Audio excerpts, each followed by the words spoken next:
तिथे सुप्रिया सुळे यांनी पुण्याच्या भोरमध्ये थेट काँग्रेसच्या उमेदवाराची घोषणा केली आहे। एकच वादा संग्राम दादा अशी घोषणा देत सुप्रिया सुळे यांनी संग्राम थोपटेंची उमेदवारी जाहीर केली आहे। संग्राम थोपटे हे 6 टर्म आमदार आणि माजी राज्यमंत्री आनंदराव थोपटे यांचे पुत्र आहेत। तुमचा लीड हा लोकसभेपेक्षा जास्त करण्यासाठी कष्टाची पराकाष्ठा करू, पण काँग्रेसच्या कॅन्डिडेटला आम्ही निवडून आणू।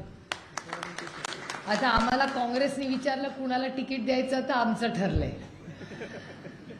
पण आता आम्हाला काँग्रेसने जर विचारलं तर, कारण का शेवटी तो काँग्रेसचा अधिकार आहे कुणाला तिकीट द्यायचं, पण काँग्रेसचा जर आम्हाला विचारलं की बाबा भोर वेल्हा मुळशीमध्ये काय करायचं, तर आम्ही तर सगळे सांगणार एकच वादा संग्राम दादा, एकच वादा।